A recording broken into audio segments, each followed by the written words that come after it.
বিশেষ করে ৮ই রমজানের তারাবি। তো মোংলা থেকে আসতে গিয়ে পথে এক জায়গায় তারাবি পড়ার জন্য মসজিদে ঢুকলাম। তো সলাতুল ইশা পড়তে গিয়েই আমার সন্দেহ হলো যে এই ইমামের পাশে নামাজ পড়া হলে আমার নামাজ হবে না। শেষ পর্যন্ত ইশার নামাজের শেষ বৈঠকটায় অংশগ্রহণ করলাম। কিরাত যা পড়লেন তাতে আমার অবস্থা খুব খারাপ। যাই হোক, জামাতের হক আদায় করে ওখান থেকে বের হয়ে পার্শ্ববর্তী আর একটা মসজিদে এসে ৩ কিলো দূর সামনে এসে এক মসজিদে ঢুকলাম। তখন ইমাম সাহেব নবম রাকাতের শুরু করেছেন, তারাবির নবম রাকাত চলতেছে। ঢুকলাম, যথারীতি 12 রাকাত আদায় করলাম। বেতের আদায় হয়ে গেল। আদায় করার পরে হাফেজ সাহেব 2 জন উঠে চলে যাচ্ছে, তা আমি ইশারা দিলাম বসতে। মুসাল্লিরা সব চলে গেল, ইমাম সাহেব, আমি আর 2 হাফেজ সাহেব। ইমাম সাহেব আমার বাল্য বন্ধু। আমি ইমাম সাহেবরা বললাম যে ইমাম সাহেব, হাফেজ সাহেবরা যা কোরআন তেলাওয়াত করলো এই ব্যাপারে হাফেজ সাহেবদের সাথে আমার একটু কথা আছে, বলবো। যেহেতু সেই ইমাম, তার একটা অনুমতি দিতে হয় না। তা বললো যে হ্যাঁ হ্যাঁ দোস্ত, বলেন বলেন। তা আমি বলতেছি হাফেজ সাহেব 2 জনকে, এই তোমরা যে আজকে যে তেলাওয়াত করলে, এই তেলাওয়াত আল্লাহ তাআলা যদি শুনতে চান তাহলে কি তোমরা আল্লাহকে এই তেলাওয়াত শোনাতে পারবে? এখন 2 জনের চুপ। তা আমি বলতেছি, আজকে তোমাদের পেছনে আমি দাঁড়িয়ে 12 রাকাত সালাত আদায় করেছি। তা তোমরা বলো, এই তেলাওয়াত আল্লাহর কাছে কি মাকবুল? এই তেলাওয়াত কি আল্লাহর কাছে কবুল হবে? তোমাদের কি মনে হয়? এখন 2 জন হাফেজের মধ্যে যে একটু বয়স বেশি, সে বলতেছে যে না। তাই আমি বললাম, তাহলে মুসাল্লিদেরকে 1 ঘন্টা 15 মিনিট দাঁড় করিয়ে রেখে কেন তোমরা কষ্ট দিলে? যে তেলাওয়াত আল্লাহর কাছে কবুল হবে না তোমরা বলতেছো, সে তেলাওয়াত কেন করালে? কেন কষ্ট দিলে মুসাল্লিদের? এখন ইমাম সাহেব আমি বলতেছি যে দোস্ত, আমি তোমার কিছু বলবো না।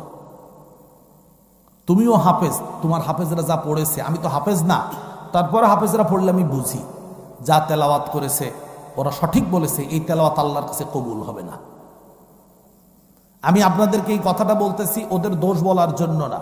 তার মানে হলো, আপনার প্রত্যেকটা কাজ করার সময় এটা আপনার মাথায় থাকতে হবে যে আমি আমার রবের সাথে সাক্ষাৎ করার জন্য প্রস্তুত।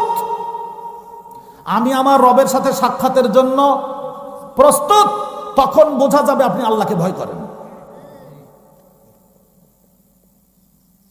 মালকাসা দিয়ে আপনি ধান কাটতেছেন, আপনি মারা গেলেন।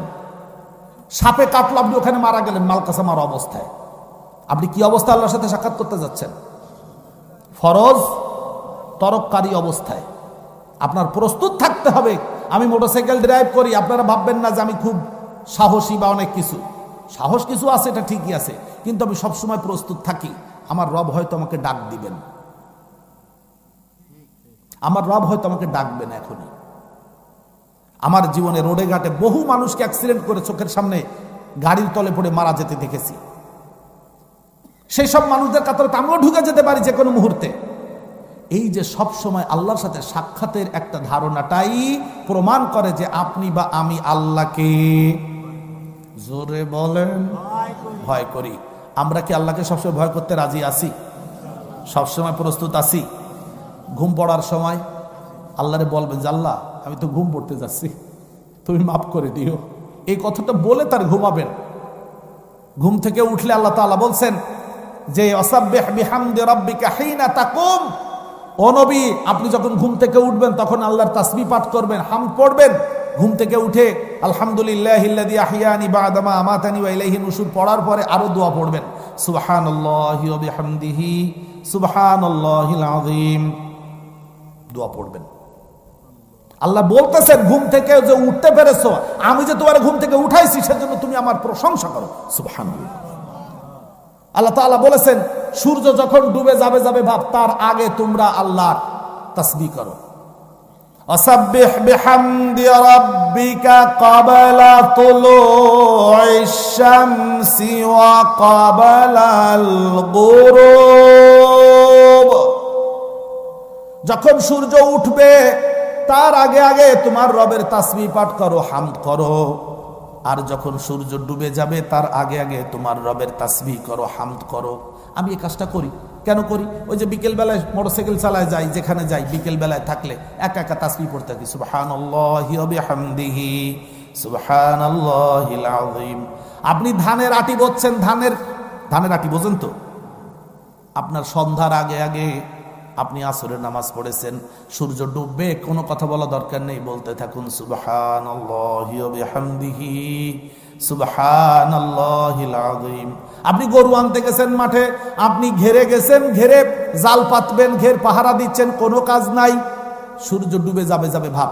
আল্লাহ বলতেছেন সূর্য ডুবার আগে আগে আমার হামদ করো, তাসবিহ করো। সেটা কি? সুবহানাল্লাহি ওয়া বিহামদিহি সুবহানাল্লাহিল আযীম সুবহানাল্লাহি ওয়া বিহামদিহি সুবহানাল্লাহিল আযীম। সূর্য উঠবে সকালবেলায়, আল্লাহ বলতেছেন সূর্য উঠার আগে তুমি আমার তাসবিহ করো। একই কথা বলবেন, সুবহানাল্লাহি ওয়া বিহামদিহি সুবহানাল্লাহিল আযীম। কার নির্দেশ? আমরা এগুলো যেন ভুলে না যাই, কারণ আমাদের এই যে জীবনে সন্ধ্যা হলো, আমার জীবনে আর সন্ধ্যা নাও হতে, এই যে সকাল হলো আমার জীবনে আর সকাল নাও আসতে পারে। তাই হতে পারে এটা আমার জীবনের শেষ সকাল বা শেষ সন্ধ্যা। সেই শয়সা সন্ধ্যা আর শেষ সকালে তুমি আল্লাহ তাসবিহ করো, আল্লাহর গুণগান করো, সুবহানাল্লাহ। সেই প্রস্তুতি নিতে আমরা রাজি আছি না? ইনশাআল্লাহ আল্লাহ তাআলা কবুল করুন। সবাই বলুন আমিন। আমরা মোনাজাত করব, তো তার আগে আপনাদেরকে একটা ছোট্ট কষ্ট দেব, সেটা হলো মিসবাহুল আলম